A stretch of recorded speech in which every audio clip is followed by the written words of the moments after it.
One day I noticed there was just like a pool of water. So you have a 2-story, new construction, Meritage. How much is your electric bill in the summer? The highest we've seen is like... This video you're going to be watching today is an interview between me and 2 of my clients that I helped purchase a property with. They purchased a year ago now, and so they're still in Tucson, they're still loving it. Today, we don't just cover the good stuff though. We also cover the good, bad, the ugly, the truth, everything in between. And I hope that you enjoy. I make these videos to help you with raw, unfiltered information, sharing the truth about Tucson, not just the sunshine and the rainbows. If you have any questions or you want to start the home buying process with me, the only way to get on my calendar is to book a call with the link below. The link is in the description. I look forward to working with you. I hope that this interview is helpful for you. So since you've moved to Tucson, you've been there for 1 year, you purchased your property, you've been in your property for 1 year.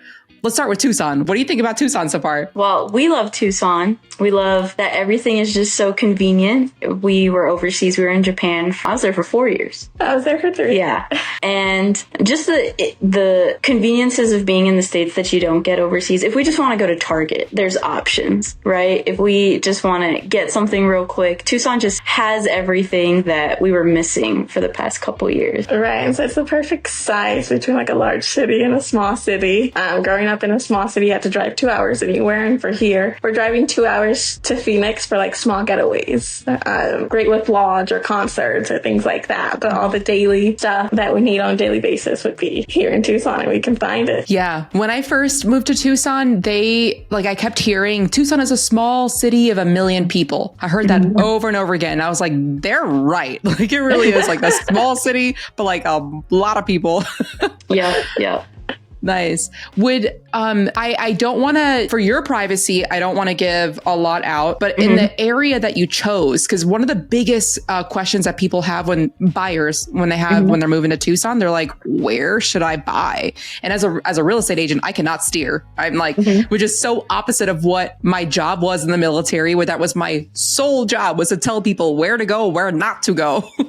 So what are your thoughts on in the neighborhood that you purchased? So one, we love the HOA, right? So it has a whole bunch of playgrounds. It has 2 pools, but like the most important thing for us is that it's so close to base. So we live in La Estancia, which if you know anything about DM, they have a South Wilmot gate that if that gate were open, but it's not right now for the next, year and a half, it would just take us 5 minutes to get to work. So when we were overseas, we lived on base and like 2 minutes from work. So when we were looking at different areas in Tucson, I actually have family that live in Sahuarita. We looked at Marana because we were like, oh, it will cut the drive time to Phoenix down. My troop lives in like the Foothills. Everybody says it takes like 30 to 40 minutes to get to work, and I just can't do that. Like even now that the South Gate's closed and it takes more than 5 minutes, it takes 15 minutes, I find myself like complaining. But that's temporary. That's so temporary. When are they supposed to open that South Gate? Yeah. Maybe another year. Sure, Davis Monthan. Yeah. Sure. Yeah. So we experienced that gate being open For like 2 weeks. 2 weeks. It would have been better if we never experienced Yeah, maybe. it. And okay, so have you been able to check out the other areas of like Marana and Catalina, or like Corona to Tucson and other areas like that? We've been to Marana a couple times. We've driven through the Foothills, but we haven't like stopped at anybody's house or anything like that. But what I like about our neighborhood is that there's so much undeveloped space. And so I think if we ever do end up PCSing out of here, if we ever come back and we choose to live here, in 5-10 years, it's going to look completely different and everything will be new. So it won't be these rundown, renovated places that we live around. And just at the entrance of our community now, they're building like a police precinct. Yeah. Oh, cool. Nice.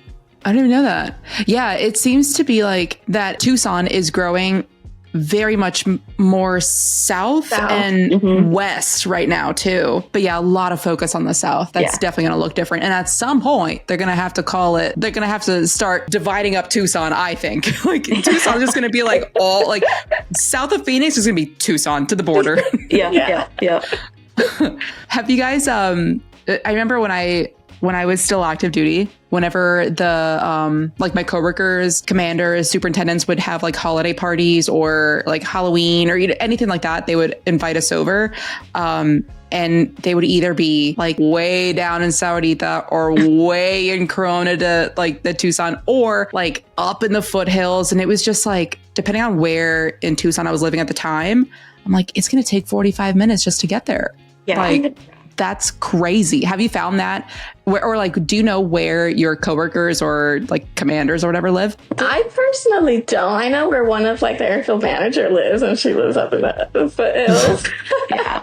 I have a lot of coworkers that live in Vail. Actually, I have a superintendent that I used to work with at Yokota. She's coming over to Tucson and she's like, what do you think of Vail? Did you hear that's a good area? I heard the schools are good. So she's looking out over there. And then my aunt actually lives in Sahuarita, and we visit them a couple times, but that still is a drive. Like, my niece came to babysit our son during our Christmas party, and even then, like, for her to go back home, it was like 45 minutes. Yeah. And then especially like at night when you're tired or you drank and you have to get an Uber, those prices are expensive. Oh my, I'm like, you know what?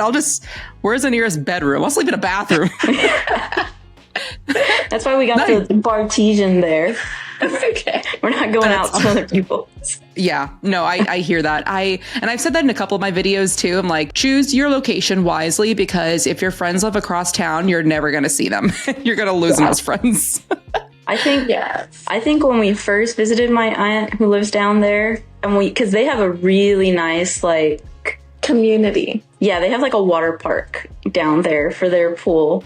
And maybe for 20 minutes we had buyer's remorse about like not moving down there. And then we drove back home and I was like, oh no, I couldn't do this every day. So. And the drive from Sahuarita back to Tucson, whether you go on the highway or the parallel road just east of it, there are always cops there. So like you have to do the speed limit. It just like slows it down even more. I'm like, oh brother, it's going to take another 35 minutes. Yeah. Okay, I want to back up a little bit. I want to talk about how we first met. Okay. How did we first meet? Well, so I think I had orders first. Yeah. Which was like maybe December timeframe. So being mill to mill, even though only I had the orders, we knew that hers were going to follow soon. So I'm just like a researcher, like complete researcher. So, and I just like to have things playing in the background. So I just put on YouTube, like, Tucson real estate, and I think you were one of the first people to pop up, and then you had videos of like different areas in Tucson. So yeah, it was YouTube actually was the first place, and then maybe you looked her TikTok up. Yeah, I looked up her TikTok. Someone else had recommended a different realtor. Like, I had noticed someone had recommended like the same realtor over and over, and kind of looked him up, and I was like, not our vibe. He's a little older. Yeah. And then you also being in the military, right? I think that's super important because you kind of understand what we're going through and whatnot, versus other realtors who, one, maybe they're not so familiar with the VA loan, or they're just not familiar with like the different aspects of things in the military. It just wasn't really for us. So found you on YouTube and then on TikTok, and then found out that you were prior military. We were like, okay, this will be the person we contact. And I'm gay. So, yeah, that absolutely did come up. Absolutely. It did come up because when we were in Japan, we were like in La La Land, right? Like I wouldn't say that they're very like open, but they mind their own business. Yeah. Like you'll never have to run into any problems being gay over there. Yeah. They don't care. Mm-hmm. So when we were coming back, we were like, I don't know what it's like in Tucson. So when we found you, we were like, okay, at least we'll feel comfortable, Yeah. Good. Oh, that makes me happy. I didn't realize the full story. I thought it was TikTok and then YouTube, but yeah, usually it is YouTube, and then they start reaching out on other platforms. Mm-hmm. So cool. That's awesome. And then, so we started talking, and you were still a couple of months out. I think like over 4 months out when we first started talking. Yeah, something like that. And I want to go into what I learned from you guys later on. But as we started looking at different homes, new construction, resale, etc., what was your thought process on doing something when you were across the world? you had to have had fears, purchasing something across the world. How did you even start? First, how did you start narrowing it down into what area or type of property you found that you guys liked? I think you were like immediately new construction. Yeah, I don't think that was ever a big question. We wanted new. I mean, we had just had a baby and we were like, we wanted new. We don't know who's lived in it before. Mm-hmm. And then my thing was, because we were just in we lived on base. It was a tiny 2-bedroom, 1-bath, and we had family visit us while we were over there. At one point we had like 10 people in the house, and it was crazy. It was cramped. Yeah. So we were like, oh, lots of space. In fact, when our son was born, we knew that we were going to have family over, and we knew that like a guest bed and like his crib and furniture wasn't going to fit. So we moved out of the master in our old house into a smaller room and then had the nursery and everything in there. So like a lot of square feet was like a huge thing for us. Yeah. I think originally I wanted a 1-story home. Just because I was like, what? Stairs? I don't want to have to go up and down stairs. But then I quickly realized that the 1-story homes are hard to come by. And when you come by them, they're smaller. They're much smaller than the 2-story homes out here. Mm-hmm. And so I was open then to a 2-story home. And that's what we ended up with. I think we were scared of the location because we had never been to Tucson before. Mm-hmm. And then once we knew what home we wanted, that was the deciding factor. It was like, we want this home, we want this layout, but in what area do we want it in? Yeah, because I think when you were touring homes for us, right, and doing the videos, it was this same layout in different areas. So we had gone on to Lennar's website, Meritage's website, Centex, all of them, and then click Tucson, and then would look at the PDFs of the layouts and stuff like that, and we're like, okay, this layout wouldn't work for us because XYZ. I think the main thing we were looking for was a master on the top floor because we didn't want to be away from our son. Mm-hmm. And then I wanted a big kitchen. You cannot find that with a 1-story home. Yes, right. And that pretty much narrows you down to new construction for the big kitchen. Because a lot of resale homes, the older homes, their kitchens are very, very small. Another big difference too, like between 1-story new construction and 2-story, the 1-stories go fast and they go for higher because it's Tucson and people typically go there for like the last phase of their life and they want the 1-story because their knees hurt. Yeah. So. And then this is just my guess. To me, it makes sense, but I don't know actually. That because we have a 2-story home, we have a significantly larger backyard. And that has played a huge part. It's not something that we even thought of when we were looking at homes, but we got our backyard done almost immediately. And our son is out there. If he could be out there all day, he would, So that has like played a big part into like why we love the home is like the large backyard that we have. Yeah, because the 1-story home that's like two houses down from us, their backyard ends at the same spot, but their home goes further back. Yeah, because their backyard is much smaller. That's super interesting to note. I think that's builder by builder. So for the most part, but yeah, that's interesting. A lot of people, want to make sure that they have a good fenced in backyard, that it's big enough for their dogs to run around and their sons. So as I was sending you photos and videos of different types of homes and different neighborhoods, what was your research method on narrowing down which neighborhood you ended up choosing? Well, I think one of the things that you had suggested to us would be like Google Map where you live to where you work every day, and then make sure to not just do it for like that specific time that you hit start on the directions, but different times in the day, like, this is the time I probably would have to head to work. This is the time I would probably come home from work. Like, would I hit that traffic in different areas? So we did that, and then very quickly we knew that like what looked like maybe a 20-minute commute actually was more like a 40-minute commute during the times when we would have to go to work or we would have to come home. Specifically kind of in Vail areas and Marina areas. Yeah. Yeah, when the train comes from Vail or exactly when that train like comes. That. Nice. Okay, cool. Yeah, that's always what I try to tell my clients that are across the world when they're looking at time zones on their Google Maps. We're all sleeping, so it looks like you can just get there easy breezy, just lemon squeezy, and it is not the case.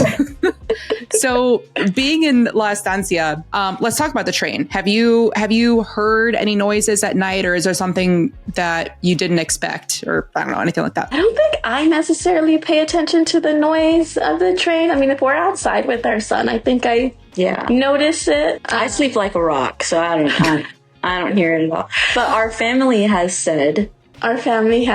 They've heard the train, and it's probably just because they're not used to that at all. So anything like different, like it just highlights for them.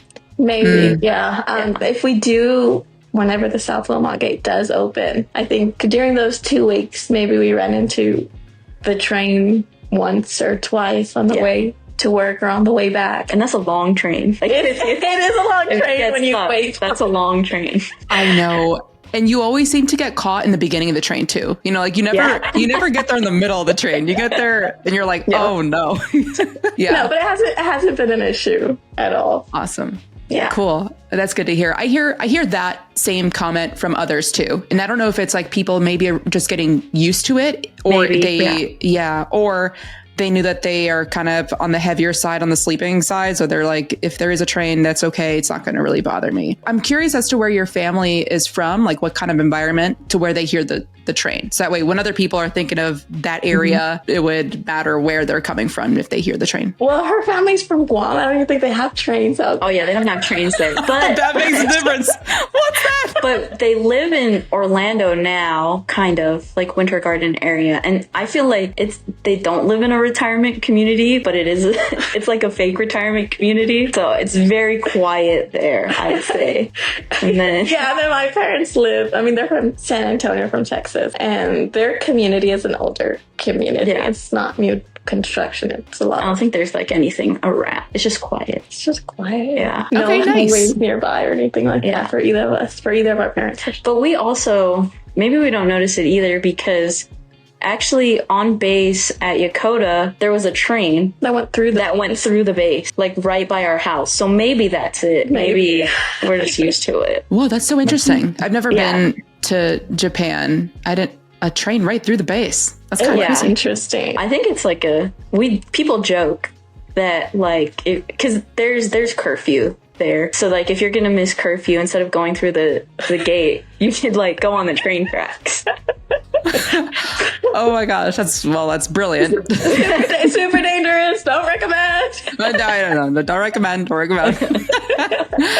Okay, that makes sense. So maybe that's it. I never thought about it. No. But. Yeah. With so going back to the timeline, do you know more or less how many months in advance prior to you PCSing that you guys reached out? I think we reached out to you as soon as you got orders. So I think we reached out in December, and we were PCSing in July. Yeah. Okay. Yeah, sounds about right. Because I think at that point we already knew we wanted new construction. So we knew at some point, right, like if houses don't match up, that we'd have to be waiting if the house was still being built. And that was like a big thing, was we did not want to be in, what's it called? Like on-base lodging? Yeah, we didn't want to be in lodging. Like temporary lodging? For a long time. We didn't want to do an Airbnb. And then I know that, well, now I know. I guess I didn't really know then. But when you sign to live on base, it's a lease. So we didn't want to run into the trouble of signing to live on base and then having to break that lease. Like we immediately wanted to move in. The minimum lease on base is a year. I think so, yeah. So that's good to know. We were willing to purchase a home early and have the home sit and wait for us, as opposed to the other way around. Yeah. And I could tell, you guys are planners, you guys know that you want to get stuff done because you were going to come back from across the world, have your R&R or whatever that even, I've never been stationed overseas, so I don't even know. House hunting. Yep. And then also just like decompress from being out there. So with that, what I learned with the process is what you guys sent me from the regs. because I had never once. Yeah. So I had never once had a client that reached out and wanted to take action as early as you did. So I'd never run into something where that I had to dig into the reg for, because it was always just like perfect timing. Well, actually, we got to act fast because you should have reached out a while ago. So we're like rushing to get into properties. In this case, being that you guys are planners, typically people reach out and they want to go under contract, purchase a property, and they have their 60 days post-closing where they can move in. That's just like what lenders just have in their mind, and everyone, agents, just 60 days is the number. For an owner-occupied property, you move in or you close in the house and you're supposed to occupy within 60 days. What I learned from you guys that found in the reg was there is no 60 days. It is within a reasonable amount of time. And intent to occupy, I think was the term. Yes. Yeah. So in the VA, like .org website, that's where you can look it up. This is just for the VA loan right now. So that is where the new construction lender was also typically a little bit more flexible too. So that helped, because we may have run into maybe a little bit more of a hiccup had it been a resale home, but new construction lender was like, sure, you're already under contract. So yeah, I shared the paragraph, the portion of the VA loan, the reg that you shared. And now I know that buyers can purchase and then move in within a reasonable amount of time. Whether that's reasonable, that's 8 months early or later, or, 3 months. So thank you for teaching me something. Heck yeah. She's a researcher. You are a researcher. I'm a reg reader. I'm an AFI thrower. So that's just my forte. Hands out of your pockets. Yeah. Let's go into actually, what do you guys do for, like, what AFSC are you guys for those people that are watching? I'm a training manager. So my entire job is reading AFIs and telling people why we can do things or why we can't do things. So, okay. So my career, that makes sense. Yeah. My career is radar, airfield, and weather systems. So, kind of maintenance on airfield operations. Is that assigned to a specific like a plane? No, it's assigned to the OSS. Okay. And we maintain all the landing systems, ATC radios, weather systems, anything that's on the airfield that you either communicate with the pilots with or helps the planes land safely. Nice. I wonder if you ever communicated with my wife back when she was still flying. I wouldn't have. So we're not ATC, we don't talk on the radios, but we maintain the radios and the towers. Okay. Gotcha. Just pop in real quick. Nice. Okay, cool. So you guys found a property and you did your research. We went under contract. Do you remember what the incentives were? If not, she's got it. Nice. Yes. No, it's your email. Oh, that's right. 6% of our purchase price went towards our closing costs. So if we did the math, it would have been about 24, a little over 24. Yeah, and it covered more than the closing costs. So we were able to buy down our rate, which we were iffy about because all the talks for the rates were going to continue to drop throughout the year. And it turned out it worked out for us because rates have only gone up. Yeah. Looking back now, I wish I made more videos about that. When we were in the 2, 3, 4%, I wish I could have made more videos saying, we're not going to go down anymore. This is the lowest it's ever been and ever will be probably for the rest of our lifetime. So yeah, that's awesome. So what did you buy down your rate to? We're at 5.25. I think it was 6.5 or something. So we bought down a significant amount. I think for us to kind of break even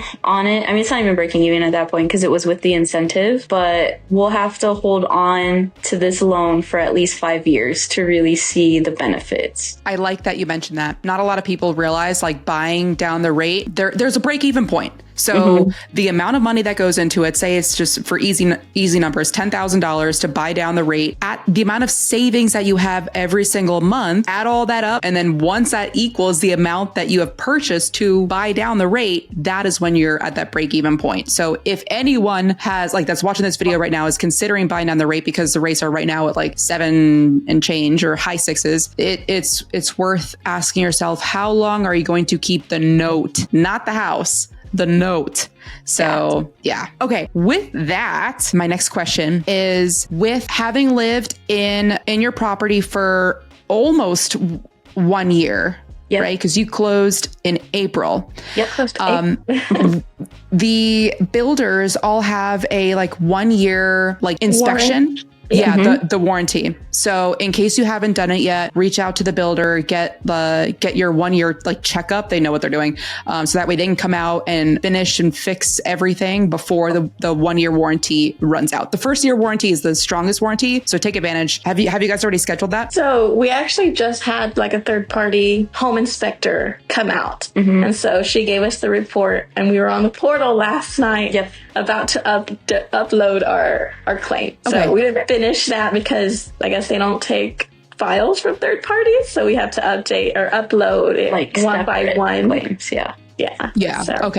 Okay, got it. What did the third party find? So not too much. We thought that there was going to be more stuff that maybe we didn't know about, but overall it was good. And I think she mentioned Meritage Homes. She finds less things with that builder than maybe some of the other builders. And so I guess a few things that they found were... We had a missing roof tile that was pretty shocking. A missing roof tile. Our heater did not have an expansion tank, and apparently that's part of a code that we're supposed to have. Something in the attic was loose or it fell. And then missing paint. Yeah, just more minor things. The window springs were broken. Maybe a couple water stains or water damage under our sinks. Not current leaks, but what else did she? It was nothing crazy.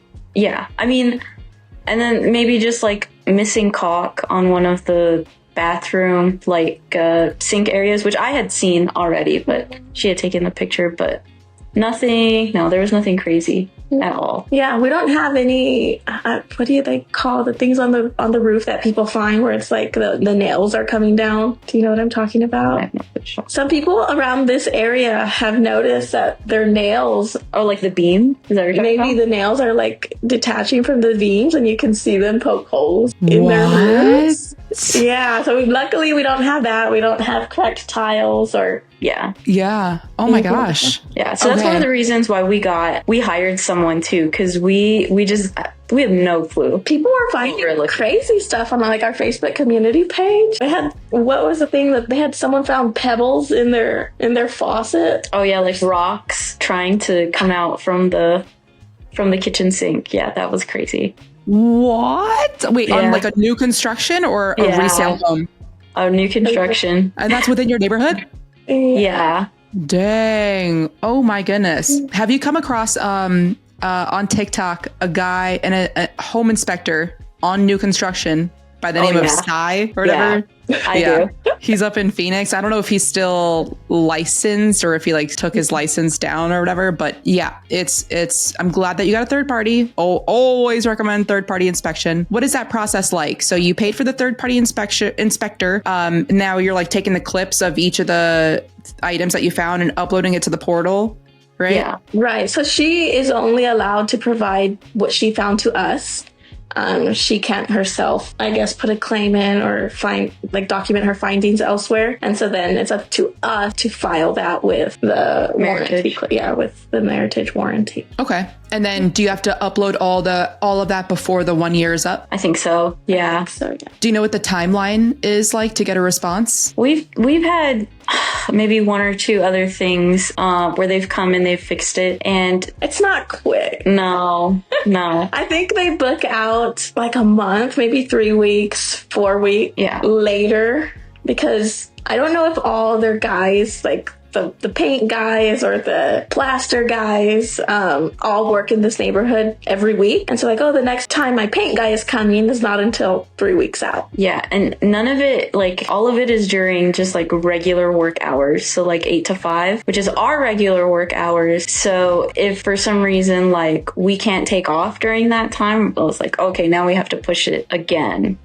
So yeah, that is super, super helpful for like the future viewers to hear. So thank you. What was an example of something that you put in? Was it paint? Well, the first thing that we put in was there was holes that we found that weren't plastered. Yeah, it's like the kitchen island, and then you have the wall and the granite top. And there was just like, if it was like a tiny hole, we wouldn't really care about, but it was pretty gaping. So she had come in, and I think it was when she had like given us the initial like, hi, I'm your warranty person. She actually came into the house. I was just like, oh, while you're here, what do you think of this? And she's like, oh, that absolutely, we should get that fixed. Yeah, so the plaster guy came, which is different than the paint guy. So the plaster guy came 1 week, and then the paint guy came the next week. And that was the first thing that we submitted. And the second thing we submitted was under our sink, we had a leak. We did, yeah. And it turns out, I think they installed it wrong. I think they forgot a part. And so the guy that came was like, oh, this was just like an accident waiting to happen. Like, you found it at the perfect time. It was so loose. If it would have like completely detached, it would have been way worse. And it was like not anything that we had noticed. We probably have had that leak since we had moved in. And this was maybe 4 or 5 months ago when we found it. And it's the same thing as like death of a thousand cuts. It was just one day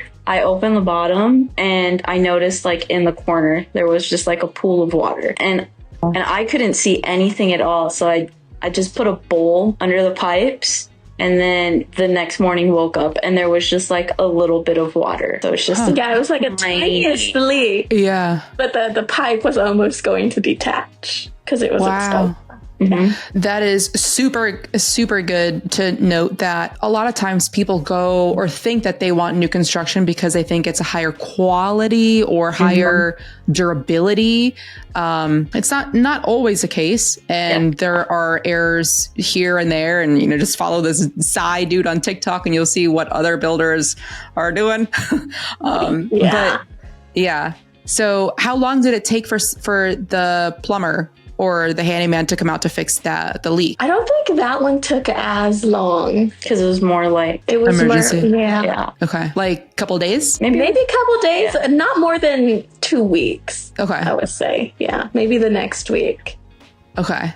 Okay, cool. And then, so now you're in the process of uploading all the items for them to fix for the 1-year warranty. So talk to like other people that are considering new construction or considering just home buying for the first time ever in Tucson. What advice would you give them? I think new construction would be every builder is very different, right? So obviously layout was a big portion, but I've noticed too that you could get the same or similar square footage of homes for drastically different prices between the builders. So kind of just research the builders and decide, what is important to you. But really the main thing is like location. Like Tucson looks like everything is just right there, right close together, but there are no highways, right? So you just have like the I-10 going that way, and that's more like south side.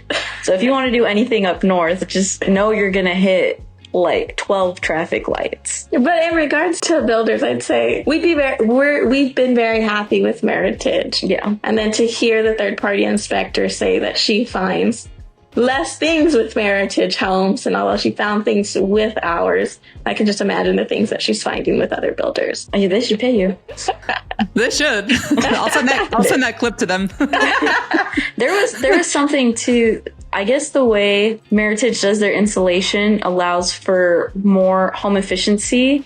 So power wise, when we were maybe like first 6 months of living in the house, we very much considered putting solar. We were like, oh, we have an EV, this will be great. And then we saw what like our power bill was, and we were like, there's no need to put solar on this house. At least not yet. Yeah. At least for the first year, or maybe for the first 2 years. 1 or 2 years, we lose the warranty on the roof if we end up going solar. Yeah. So, yeah, we didn't find it worth it with the price of our power bill. Well, and then your boss. Yeah, my boss currently has solar, but he's paying the same amount for his energy bill That we pay. And we have 3 people living in here, and he's one person. Yeah, so And we have an EV. adding up.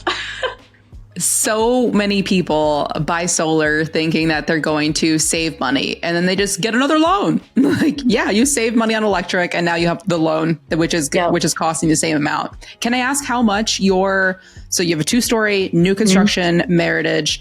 How much is your electric bill in the summer, more or less? In the summer, so we were only here for July, like actually occupying the house.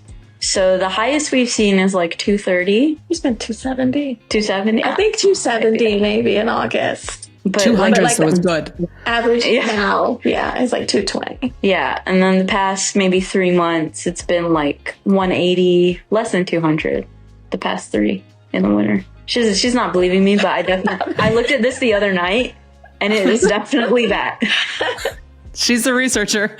Yeah, and the thing about solar too, which was like immediate, okay, we're not going to do that, is you get the most use of solar during the daylight hours, right? We leave the house at like 7 and we don't come home till 4. So the house is just unoccupied at that point. We would just be banking all that solar and then like selling it to TEP for pennies on the dollar and still buying their energy at night. It just didn't make sense anymore. We did end up getting quotes from, I think, 3 solar companies. And the 2 ones that we took serious were offering us completely different things. So like someone was giving us, saying that for our square footage and for the amount, the watts that we were using on average, we would need like 36 panels to produce X amount, right? Mm-hmm. And then the second people were saying, oh, y'all only need 18 panels. And he was like, 36 panels the same amount can't fit on your roof. And they gave us both, like the drone drawing with the panels on them.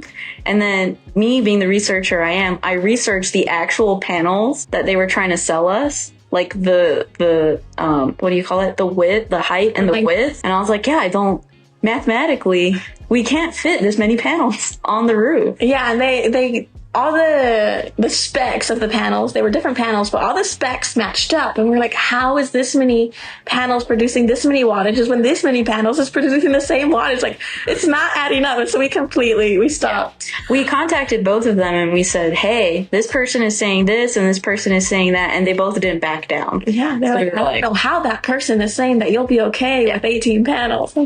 So we once that happened, we're like, okay, like we're not having the solar discussion for a while. Yeah, we need a break. Damn, I bet the limit does not exist.